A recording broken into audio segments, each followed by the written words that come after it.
Ladies and gentlemen, Brandy J's podcast, a voice to be reckoned with, would like to thank you for making the right choice in choosing a podcast that moves a nation. And now, here she is in 5, 4, 3, 2, 1. I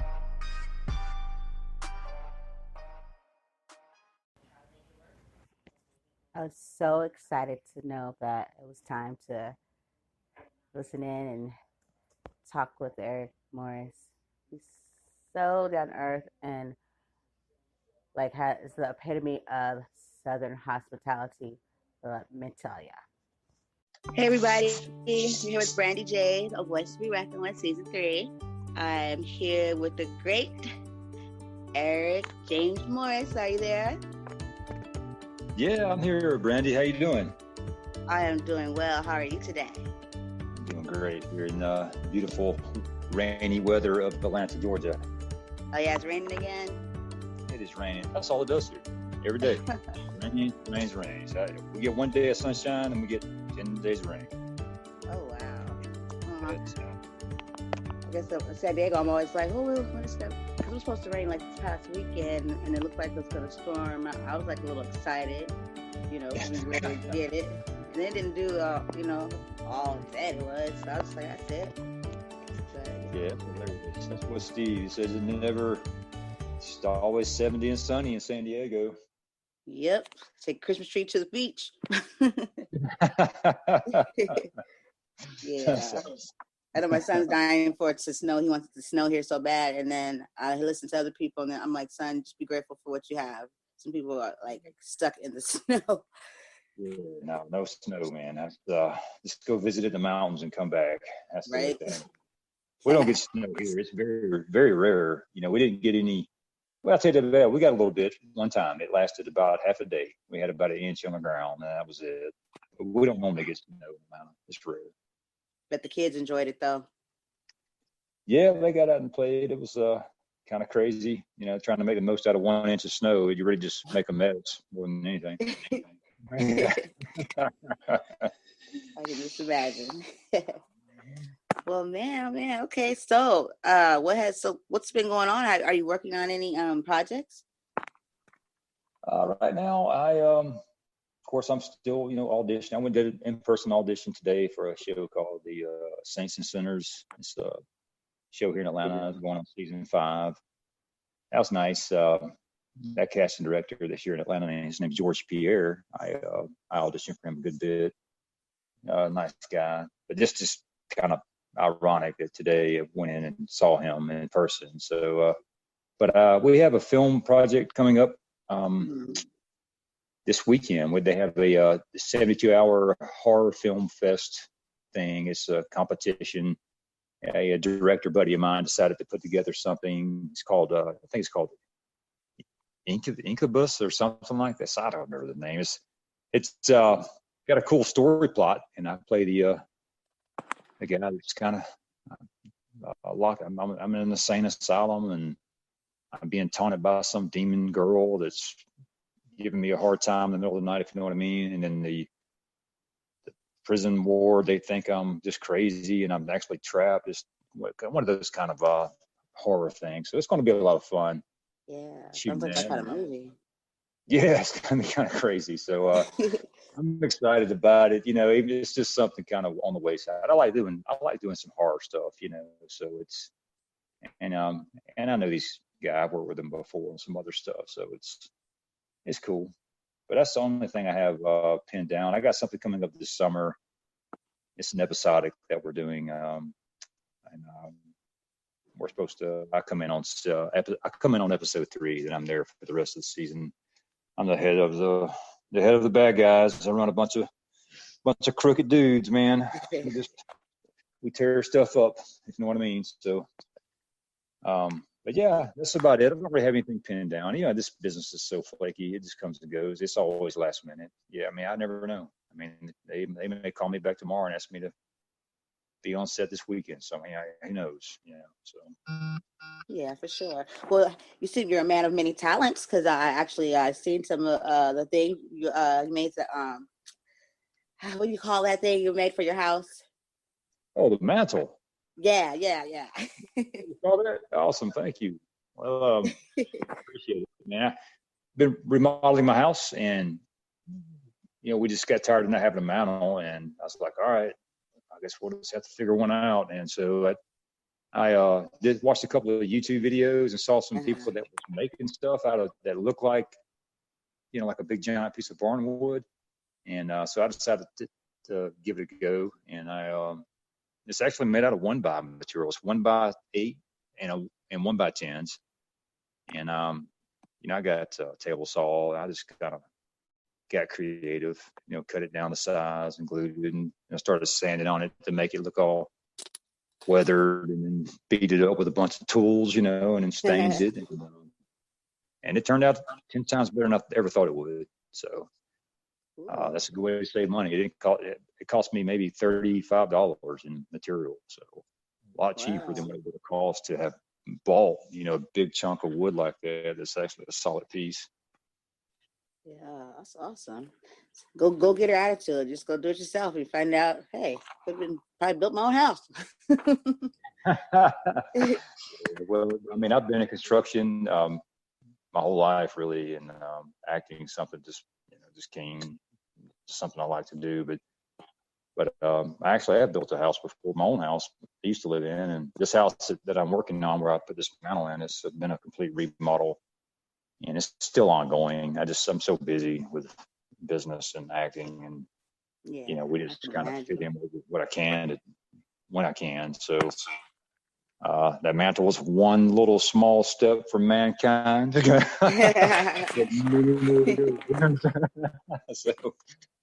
pretty awesome. I do enjoy it. Yeah, I actually love building stuff. I mean, it's my passion. But when you're so busy, you don't have time. It's the passion's not there. It's just frustrating because you don't have the time. Yeah, totally get it.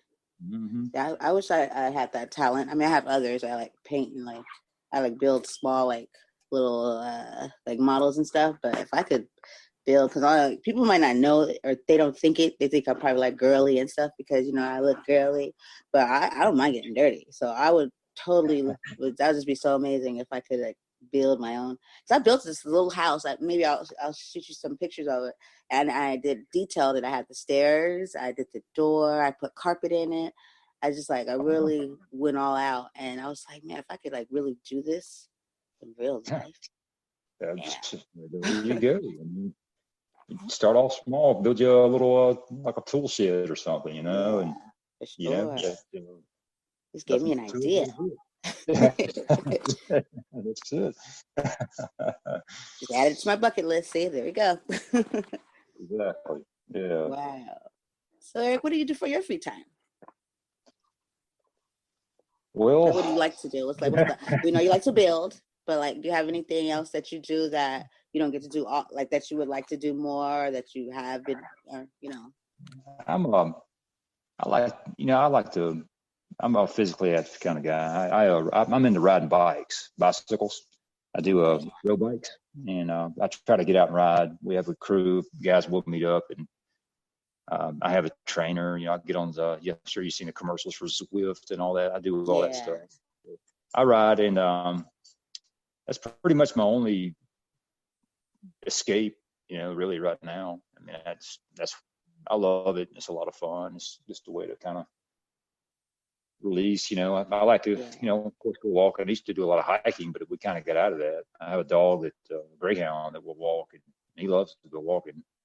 And but just don't do a lot of that. I've gotten into riding pretty heavy, and I plan to start trying to do some amateur racing this year if I can stop getting injured all the time. I hurt my calf, strained it, it just wouldn't heal, and so it's frustrating. But yeah, that's my passion besides acting and building stuff and. For sure. Well, that's pretty cool. Pretty active, fit, and everything. So it's you'll always have something. I was told the other day that I was always doing something, and I feel like I need to be productive, but not in a way where it's so just sit down already. It's kind of that's what I do. You know what I mean? It's I just do stuff. So if I'm at home, I might decide I want to build. Like the teacher I work with, she's like, "Where do you find the time to do this stuff?" Like, I was like, "I don't get it. I mean, I don't. I thought everybody just did stuff like built stuff or just did stuff they wanted to do. I was like, what are you doing when you're at home besides grading papers?"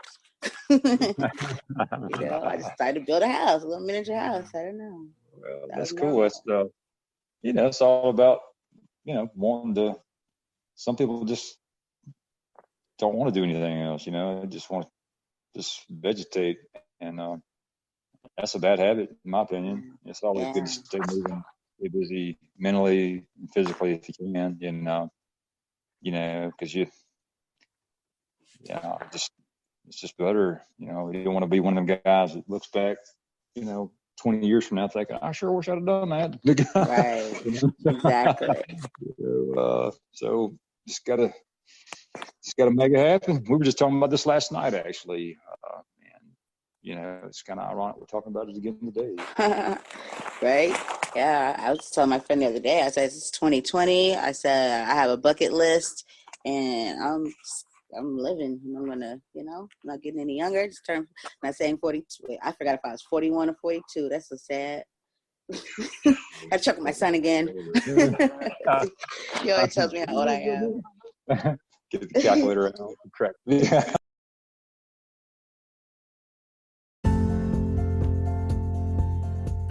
Oh, I can't believe I'm my age. I'm 45 years old. I'm like, man, where did the time go? I know, right? It's flying by. I mean, it really is. It's sad. I'm sure we all heard our mom or dad say that or something when we were kids, but now that I'm living it, I'm like, dang, never telling the truth, man. Right? I can still remember when I turned like 18, and 18 is big, like, and then I all of a sudden I'm like, whoa. Yeah, I know. Our kids enjoy being a kid. The downhill slope, So that's what I was talking about this last night. My sister's a little older than me, and we were just talking about we've got maybe 20 good years left, maybe. I mean, that's kind of scary when you look at it like that. But 20 years is a long time, but it's going to go by faster, unfortunately. Yeah, as long as it is, it just goes by like in the blink of an eye. Yep, that's right. So you got to get it in. Yep. Once. I tell people live it, and if it's true though, I'm like, live like this is your only life you're ever gonna have. They're like, what? I said, I know, right? People live like they're going to trade it in for a new one or something. But we'll try it on the next round. It's all good. I know, right? Like, you think you get a shot at this? Man, that's funny. Yeah, but life can get you down. So, I mean, I get it. Some people just get stuck and feel like they don't want to hang it up, but man, you gotta just play the cards you've been dealt, man. Yeah, it's not, I know everybody has a different, frame of, thinking and stuff, I guess. Where mine come, I would worry about like youth, because theirs is not, ours is already not that great, so then we have younger people that look to us and they're just way off, the map, because, they got hormones and everything, and they take things so hard, so serious, that it's like, Yeah, it's ridiculous. You can't yeah. You can't get stuck like that. There's no way to live, Well, when you're young, it's well, we know. When you're young, you learn to let shit go as you get older, it seems like. It's just what it is. Things are not as important as some things, If you discover what's the most important, I guess I should say, it's the older you get. Yeah, for sure. I know I can tell the big difference from me then and now. And I just know, like, with the kids these days, I'm just like, I can't even expect much, because they wouldn't have a clue, because they have to experience, some stuff first. And there's nothing we could ever do to be on that. You teach them education wise and all that, but you can never make them be on a level that their minds or their age, isn't ready for. Yeah, well, you see it firsthand when you're a teacher, but plus the kids, especially all the younger generation is different. from say, us 40-plussers, because it's just different. They've had a whole life of, they grew up with the internet, cell phones, video games. Yeah, they have not a clue what's going on around them. It's so sad. It's all kind of it's fake happiness, online happiness. They think it's important, and really living isolated and not really, interacting with people as much as they probably should do it. Yeah, and it's crazy that you say this, because I did a live Facebook the other day, and it actually was that night that I texted before the show that we actually texted. And I just got out of it, but I brought that up to on the show about generations, and there was an officer. He was an actor and an officer for he was in the in the field for over 37 years. We made it very important. He basically explained to me how the police force, the younger generation, and then his generation, how, say for instance, there are a lot of kids that they stay home and play video games and all that. They don't do much. They don't get in trouble or anything. So the parent kind of just okay, he's good. He doesn't get any trouble, so nothing's wrong with it. He does his work and he just likes to play video games, right? But not really thinking, he's not getting that very needed and healthy, getting what's the word I'm looking for? You just said it a minute ago.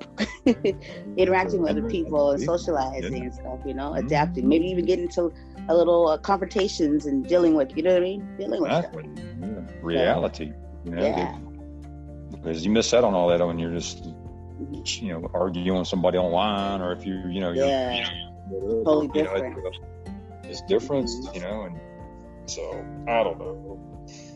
I heard. Let me ask you this: do they still teach kids how to write in cursive in school? That's funny you say that. This I didn't know they did until actually the end of last school year, and then I saw somebody else this year, and she was asking me, well, how do you write this and how do you write that? And I'm not sure if the teacher was really just to explore, showing them, or actually I don't think it's part of the curriculum, because I haven't seen anybody else doing it. But then I saw some paper in the printer room maybe months back. That was it. Mm-hmm. But I don't see, and I've been in I'm from kinder usually to third grade, and around that time you usually do a cursive, and I haven't seen it. I know my son was a little bit when because he used to go to the school I work at, but I don't know. I think it's more of an option now. You can I don't know. I was wondering. I heard that, and I figured you would too for pretend. I just think that's kind of. I get it. Probably nobody's writing, paper, handwritten stuff as much as they used to, but it seems kind of sad just to toss it, Yeah, I love handwriting. Everything. I got so many books and journals, any reason to write. I rather write it. So I'm not that great at typing, and then after a while I'm just I just write it down. So, but I kind of stopped doing cursive on my own. I like to print. I think I print pretty well. So I just don't even do cursive unless I'm signing a signature. That's about it. Yeah. That's huge. I'm gonna check that out again tomorrow though. Be is that part of the curriculum anymore? Yeah. What about let me ask you this. This is about that crazy that flu that's going on, or the COVID thing. The coronavirus. Yeah, coronavirus. That's it. I heard they had a couple of people out there in California that's had it. They've had a couple here in Georgia that have been found to have it. So yeah, that's crazy. Are they the kids in school? Do they since you're a teacher, are they they're trying to make you aware to see if a kid's sick or something? Is there any kind of a special protocol or anything that you guys are doing? Well, it's funny that you say that too, right now at this very moment, because prior to this, I would have said no, right? And I got home and I checked some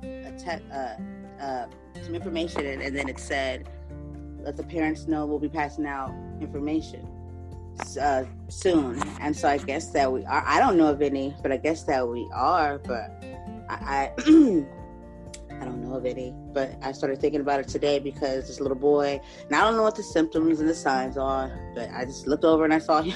It's not funny, but I saw him over at the sink with some soap, and he was just going at it with his arms. You know what I mean? He's that type of kid. You know, he's autistic, and he's like, you know, like very. I've noticed he has some OCD ways, kind of.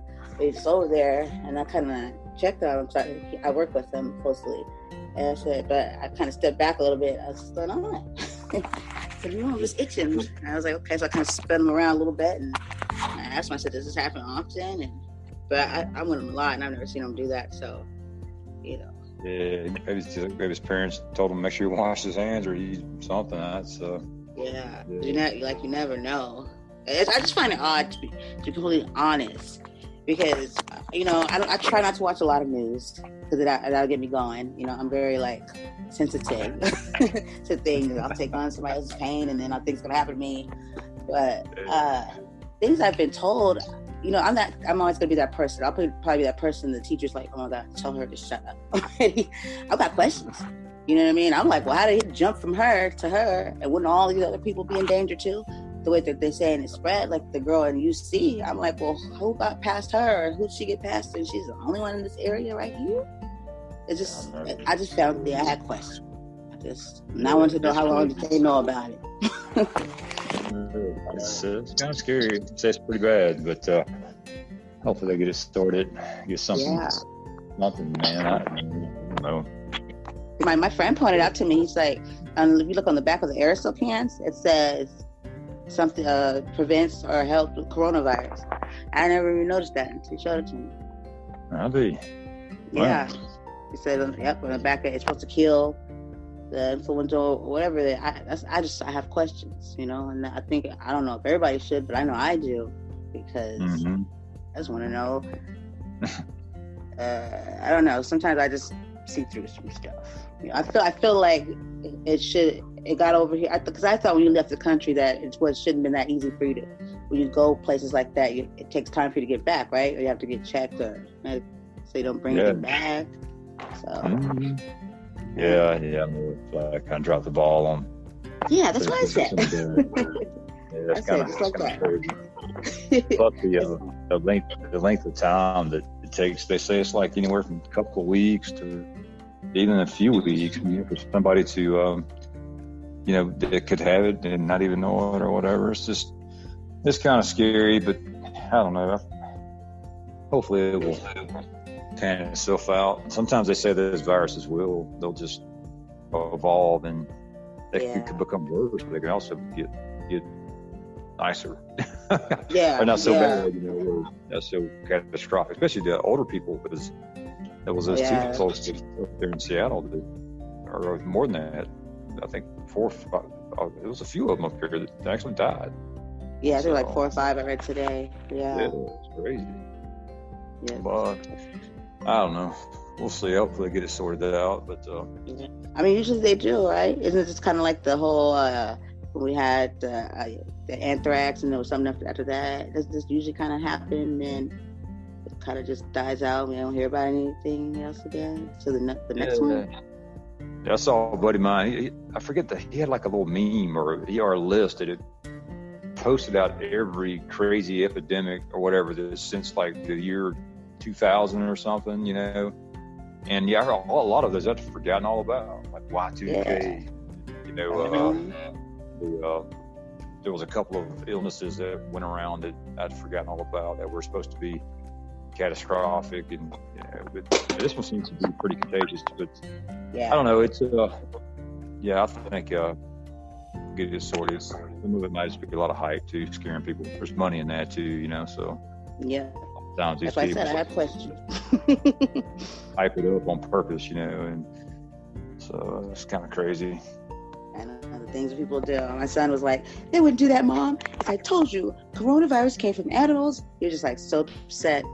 I said, "Look, son, like I get it. You want to believe the world is great and rainbows and stuff." I just said, "Hey, I don't know where it came from really, and how it got here."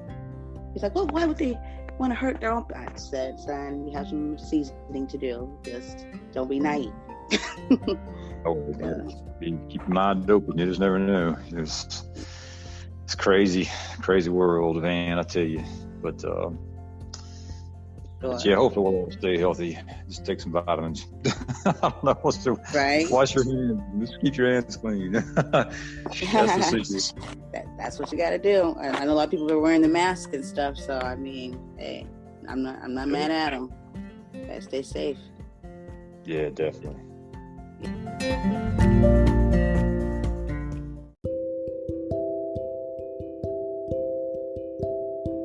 Well, before I let you go, and hopefully you'll come back again when you know the more stuff, or after you do the the projects that are coming up, and let us know how that went. Yeah, I want to ask you, because you said you do horror, you like horror, and from time to time, is there anything that you haven't done? Have you ever done any have you done anything very serious, or have you done any romance, anything that you haven't done before that you considered, or that you won't do? I've never done romance. Okay. And not that I would not. It just hasn't ever happened. I don't think I'm not sellable or castable as a guy. I think I'm more. I think casting sees me different.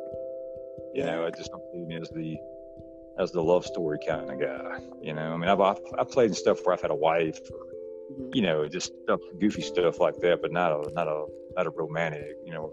Nothing. If it was would you do it if it came your way? It depends on. There's some certain factors. I mean, yeah, I would, but I wouldn't. There's got to be a good script, obviously, a good story. Yeah.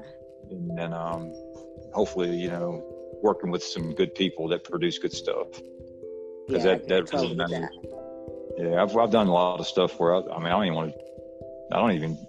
never even happened in my mind. I don't use it. I don't have it. I don't promote it. It just turned out terrible. It's no good. Some stuff is good, that I have, that I do share with the world, but there's stuff out there is just, there's a lot of, when you're not an A-lister, you have to, you work with sometimes different production crews and different people that you're not familiar with. And you just have to take the chances sometimes. But to do a romantic, that's going to involve, a lot of love scenes and stuff like that. Really getting deep in your emotions. And, I'd want to make sure that that's safe for the right scenario, the right recipe, I should say, Yeah. And that's cool. Yeah, my thing is, obviously horror. I mean, I enjoy it. Yeah, I love horror. I'm kind of, people can see me as being that guy sometimes just because of my look. And then also, I like doing comedy. I like being goofy comedy, like stupid. Just like goofy stuff. I enjoy that more than anything. So, but I don't see a lot of that either, but I see it every now and then. Yeah. Okay, I like that. I just the aspect how you came, where you came from with it, because I don't ever know until I ask, and it's I don't how people make choices. I even right now as being in the podcasting, I'm finding myself having to stop and make decisions on if I want to do something or not, and then it's never personal. I think about myself, kind of how you just said right now. It would have to be, I don't know, just kind of weird that I found myself taken back that way, kind of wait a minute, do I want to, should I do, and so when you put it that way, because I see a lot of different movies, and some great actors, that do things you'd be like, wow, they really, that's some acting, you know what I mean? But it's it comes from a place within, I guess, too, to be able to do that. It's not just, it's more than acting. I guess you have to really take that from a place inside. Yeah, and also a lot of your actors that you would know, some of your name actors, when you come across a movie or something that you've never even heard of, that they're in, and you watch it and you're like, man, damn, they did that was a terrible performance, and sometimes the common viewer doesn't see it as a whole. There's a lot of things that make an epic movie, right down to the sound, and angles, of course, the story. and then well written scripts. All that stuff really matters. And when you have a really good film project, it's not just because you had an awesome actor. An awesome actor can take you so far. It's got to be the whole thing.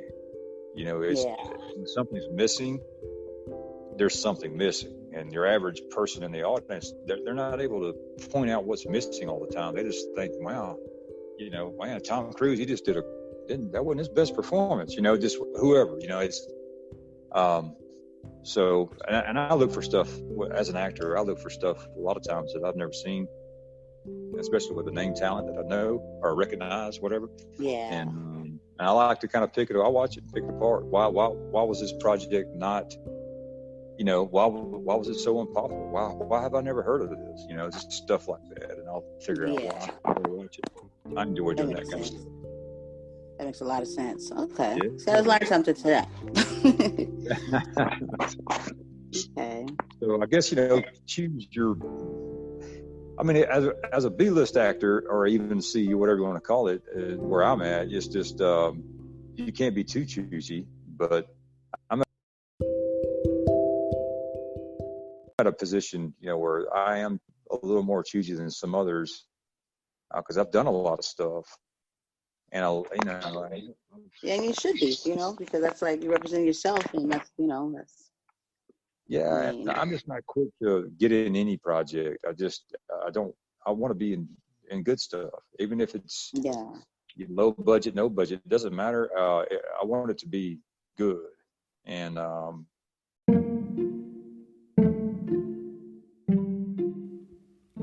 Hi, I'm Brandy J, a voice to be reckoned with. And if you didn't know already, Anchor is definitely the place that you want to go to record a podcast. No minimum listenership. It's free, guys. I mean, they give you these creation tools that are so easy to use to put together an amazing show like mine, A Voice to be Reckoned with. And I'm on season 3.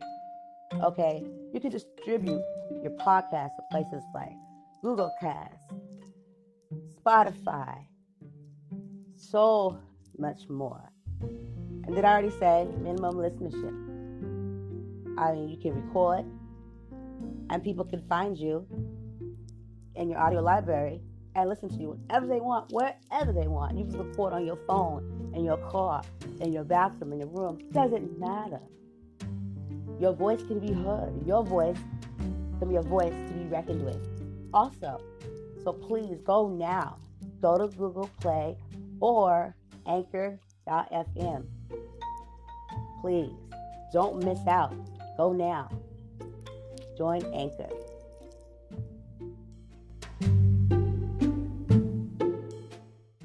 so sometimes you'll see things or flags right off the bat. It's, you're like, this is not going to be good. So you need to kind of go the other way. Totally get it. I found this was my thing right here. It was more natural for me. This was like, just to kind of like get to know. It's like it's more of a, trying to use the right word. I don't want to say intimate. I don't think that's the right word. Like a more comfortable, like a level. I think I think listeners in general. I know myself if I'm listening to an interview with somebody, I don't want to hear the firing away question answers. I'd rather hear, something about this person that's either personal or that you wouldn't know. I mean, it makes it interesting. Exactly. That's exactly it. See, there you go. That's why I do it. Yeah, and the listener can also look, because they see, okay, this is an actor, and I see them in this and that. But then they also can connect, with you too, because they're hearing you just be a normal person, just talking. So I like doing that too, so they can connect with, the guests. Definitely, yeah.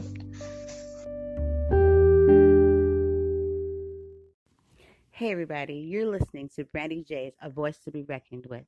And if you're listening to my show, then I hope that you're a supporter of stopping the pain, no more to bullying, and making a change. There's kids, there are youth that are committing suicide due to this awful behavior that has gotten worse and worse over the years and really been undertold. please help these youth know that there's other choices and there's another way. Please help stop the pain. A voice to be reckoned with, Brandy J. Thank you. The project recently, it starred Todd Bridges from remember Todd Bridges, Different Strokes. Remember that show? Yeah. Okay. Yeah. Well, so bad I didn't even know he was starring in the movie. That's crazy, isn't it? I didn't meet him. I wasn't in a scene with him, but it actually was based on a true story, a sad true story. And I forget the young man's name, but it was involved racist Mississippi. I forget. It was a young kid that two guys. Emmett, that's it. Mm-hmm. Yep, Emmett Till. And so it was a story about Emmett Till, and of course I played the guy that was accused of killing Emmett Till. That was quite obvious, that he was guilty, but he actually was let off. But me and that guy that killed Emmett Till, I think brother-in-law. So it was me and him, another guy. We were basically in the movie. We're the bad guys. We beat Emmett Till up and beat him to death and then kill him and laugh about it. So it's not a huge part, but it's kind of nice to play such a strong evil character. I don't like that, but I mean, it is what it is to tell the story. Yeah. And it actually has Todd Bridges. Todd Bridges was one of the starring in. I think he's the head attorney, or he says something to do with that. But I found out secondhand that he was starring in the movie. I didn't even know that. And it's doing well. It's getting a lot of attention because two things. Number one, that story is very sad. Number two is I think the FBI is reopening that case because of they found out that the guy's wife had lied about the whole thing where she said something like Emmett Till said, "Hey, you want to date or something?" He said something to her. It doesn't matter what he said; it doesn't justify what happened. But I mean, she kind of found out she was lying. So they're reopening the case now, even though I don't even think none of them's even alive, but still, So it's a lot of that story is happening in the news. So I guess it's what's doing well. I hadn't seen it. I shot it. I thought it was going to be a super low budget student project. I didn't know it was what it was. I was asked if I would play that guy, and I did. And went over and shot it just one evening. Next thing I know, I'm seeing on Instagram starring Todd Bridges. I'm like, wow. And I'm in the trailer. So, as an actor, sometimes you don't even know. I mean, seriously, I don't even know these things. But that's definitely a highlight of my because I grew up watching Todd Bridges. Like a lot of us did, watching different shows. It's one of my favorite shows. So, what's the dad's name? Mr. Drummond. His one was like, when the brother was like, what you talking about, Willis Fame? Yeah, but little, dang it, what was his name? Arnold, wasn't it? Arnold. Yeah, Arnold, that's it. I forget his real name, but little Arnold. Sure enough. Yeah, so, I forgot to tell you that. I don't know if you... Wow, that's pretty awesome. Yeah, it's pretty cool. Hopefully, it gets a lot of traction, and it's nice to have that story told, because... Yeah. But and I hate to be the bad guy on that one, but it is what it is. Hey, at least you delivered the story. You know what I mean? And if you're gonna be the evil, the bad guy, at least it was something it's something that really happened. It's history, and exactly. Yeah, I'm pretty sure. Yep. Is it out? Right? It's so I can find it. Well, maybe I'll try to find some information on it. The director, we're not even friends on Facebook. I mean, the other actor that I worked with knows me, and he sent it to me through Instagram, and that's how I saw the trailer. And I tried to share it on Facebook. It got zero traction because I shared it from Instagram, and it just only like a handful of people liked it. But I have to look on Facebook. Maybe I can send it to you directly, what I shared on Facebook from my page, and then click on the link. You'll be able to see who that director is. I'll have to find out more about it. I don't know, but I just know that I'm in the trailer, and so is Todd Bridges. So it's kind of cool. Definitely. Yeah, keep me posted. I definitely want to. That's a movie I do want to see. Yes, I'd like to see it myself. I mean, the trailer's pretty riveting. It's pretty good. So I'll send it to you, and yeah, we'll figure it out. And maybe next time I'm on, if we catch more traction, we'll talk about it. Yeah, for sure. Have some more, like, get like interaction with people. Get people talking. People need to talk more. Like, just like, I don't know what these days, like, what are people scared of? We don't need. Definitely, we're not trying to let Donald do it for us. So therefore, like, we got to do it for stuff. I got it. Think it. Well, we definitely got to. It's good to talk, and yeah, for sure. yeah, it is lacking in the world. There's no doubt about that. But everybody's so uncomfortable with stuff, but because it's this internet and this phone stuff, it's just like we've gotten too comfortable, and it's like, dude, put that down and use what I gave. Exactly. Yep. Yeah. That's exactly right. Nobody's got time to do that nowadays. Just like shut down. So, but all right, well, it's good talking to you, Brandy. Yes, anytime. Awesome. Well, you're always welcome. Well, thank you. Hopefully, next time we talk, I'll have more information about that movie, because that'd be a good one to talk about for sure. Yes, open dialogue and everything. Much needed. Maybe we can do something. I'm trying to do something that if I can strike up somebody's emotions, if I piss you off, make you cry, mad, whatever it is, if I get you to feel something, then I feel like I've done my job, because people need to feel something about something, Exactly. That's right. Yeah.